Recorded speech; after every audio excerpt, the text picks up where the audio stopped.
Sir હવે કોઈ એક એવા મુમેન્ટ્સ હોય તો કોઈ એવો રિવોર્ડિંગ મુમેન્ટ હોય કે જે તમને શેપ એન્ડ સ્લિમિંગ સેન્ટરમાંથી મળ્યો હોય કે કોઈ ક્લાયન્ટે તમને કંઈ કહ્યું હોય કે જેના કારણે લાઈક તમારા કારણે એમની લાઈફ કોઈ ચેન્જ થઈ હોય એવી કોઈ સ્ટોરી તમે શેર કરવા માંગતા હોય તો? ચોક્કસ. આમાં તો બહુ બધી વાતો તો ઘણી બધી છે. ઓકે મને એક ક્લાયન્ટની અત્યારે વાત યાદ આવે છે. એક રીટાબેન પટેલ કરી મારું ક્લાયન્ટ હતું. 120ની આજુબાજુ એનું વજન હતું. અમે 35ની આજુબાજુ એનું વેટ લોસ કર્યું. એના પછી એમના સમાજનો સમૂહ હતો મેરેજનો. તો એ સમૂહમાં ગયા તો એમનું એવું કહેવું હતું, પ્રશાંતભાઈ મને ઘણા લોકોએ ઓળખી નહીં, કારણ કે મારું આટલું વેટ લોસ એમને ક્યારેય એક્સપેક્ટ કર્યું નહોતું, કારણ કે હું વર્ષોથી મારું ઓબેઝ બોડી લઈને મને જોયેલી, નાનપણથી મને એ લોકોએ ઓબેઝ જ જોયેલી.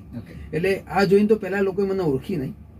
બીજી વસ્તુ એવી થઈ કે એમના એક સંબંધી હતા, એમની વાઈફની એજ તો વધારે નહોતી, પણ ની રિપ્લેસમેન્ટની એમને રિક્વાયરમેન્ટ ઊભી થઈ હતી વજનના લીધે જ. એમનું વજન બી 115ની આજુબાજુ હતું અને વિધિન 15 ડેઝ પછી એમનું ઓપરેશન હતું. તો એમને મળ્યા, એમની જોડે વાત કરી. એટલે પહેલા બેને એમને સમજાય કે તમે વેટ લોસ કરશો તો કદાચ તમારા ની રિપ્લેસમેન્ટમાંથી તમે બચી શકો છો. એટલે એમને કીધું કે મેં બહુ ટ્રાય કર્યો વજન ઘટાડવાનો, પણ મારાથી હજી સુધી વજન ઘટ્યું નથી. 2-3 કિલો ઘટે ને બીજું 3-4 કિલો વધી જાય છે. અને કે હું ત્યાંના ત્યાં જ રહું છું બહુ ટાઈમથી, છેલ્લા 8-10 વર્ષથી હું ટ્રાય કરું છું અને ન છૂટકે કંટાળી અમારા ડિસિઝન લેવો પડ્યો. અમારા ડોક્ટરે બી ચોખ્ખું કીધું છે કે વેટ લોસ કરો, તમારે ની રિપ્લેસમેન્ટ નહીં કરાવવું પડે, પણ કે મારાથી સહન થતું નથી, ઘરનું કામ થઈ શકતું નથી. એટલે ન છૂટકે ડોક્ટરની ના હોવા છતાં અમે લોકોએ ફોર્સ કરીને અત્યારે ની રિપ્લેસમેન્ટનો પ્લાન કરેલો છે. એટલે પેલા બેને મારો નંબર આપ્યો, ત્યાંથી જ એમનો ફોન મારા ઉપર આવ્યો કે ભાઈ પ્રશાંતભાઈ આ રીતની છે, પ્રોસેસ કરવાની છે અમારા સંબંધીની, ને હું તમારે ત્યાં મોકલું છું, જો આપણે કંઈ કરી શકતા હોય. મેં કીધું વાંધો નહીં, તમે મોકલી આપો. એ આવ્યા, એમની જોડે ડિસ્કસ કરી. એમને કીધું 15 દિવસ પછી મારું ઓપરેશન છે. તો મેં કીધું 15 ડેઝમાં તો આપણે કંઈ કરી શકીએ એવું નથી, ઇટ ઇઝ નોટ પોસિબલ, આપણે મેજિક તો કરતા નથી. તો પછી એમને મારા ત્યાંથી ડાયરેક્ટ ડૉક્ટરનો ફોન કર્યો અને કીધું કે સાહેબ મારો એક સંબંધી એક્સપાયર થઈ ગયો છે અને ઓપરેશન તમે ડિલે કરો.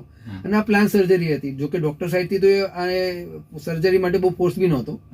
એ ડૉક્ટરે કીધું વાંધો નહીં, તમારે જ્યારે આવવું હોય તમે મને 15 ડેઝ કે મહિના પહેલાં ઇન્ફોર્મ કરી દેજો, તમારા બધા રિચ્યુઅલ પતી જાય પછી તમે આવી શકો છો, વાંધો નહીં. સાહેબ એમને ટ્રીટમેન્ટ ચાલુ કરી. આફ્ટર 1.5 મંથ કહી શકાય, 1.5 મહિનામાં આપણે એમનું 7 kg વેટ લોસ કર્યું. અને ફક્ત 7 kg વેટ લોસથી એમનું ની પેઇન 80 to 90% જતું રહ્યું. That's great.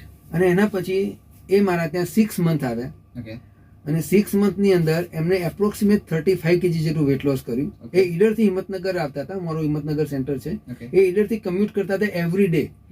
જે સ્ટાર્ટિંગમાં એમના માટે બહુ જ ટફ હતું, પછી એમના માટે આદત બની ગઈ હતી. સાહેબ હમણાં ગયા વીકની અંદર એમના ઘરે કથાનો એક પ્રોગ્રામ હતો, એમને મને ઇન્વાઇટ કર્યો હતો, હું એમના ઘરે એટેન્ડ કરવા ગયો. તો એ લોકોએ મને કીધું સાહેબ હજી સુધી મને પેઇન થયું નથી. હું જ્યારે બી એમને કોઈ બી જગ્યાએ મળું તો પહેલી વાત એ જ આવે કે સાહેબ મને પેઇન નથી થતું. અને એમને જે બેનિફિટ મળ્યો અને જે હેપી છે, અને અમારા જે ફેમિલી રિલેશન બની ગયા, અમારા માટે બહુ સંતોષકારક છે અને બહુ યાદગાર પ્રસંગ છે. આવા ઘણા અલગ અલગ પ્રસંગ થયેલા છે, પણ આ બહુ યાદ રહી ગયો કારણ કે એની સર્જરી અટકી ગઈ. એટલે આપણે તમે કોઈ વ્યક્તિના જીવનની અંદર એક અલગ પ્રકારનો ડ્રાસ્ટિક ચેન્જ લાવ્યા છો જેની કદાચ એ વ્યક્તિની અપેક્ષા નથી. બહુ સાચી વાત છે ને. એટલે વેટ લોસ દરેક વ્યક્તિના જીવનની અંદર ઘણું બધું ઉમેરી દેતું હોય છે. એટલે in case you are thinking about weight loss तो बॉस अभी टाइम है आपके पास कि आप अपनी जर्नी शुरू कर सकते हैं. હવે સર શેપ એન્ડ સ્લિમિંગ સેન્ટર ની અંદર કઈ સર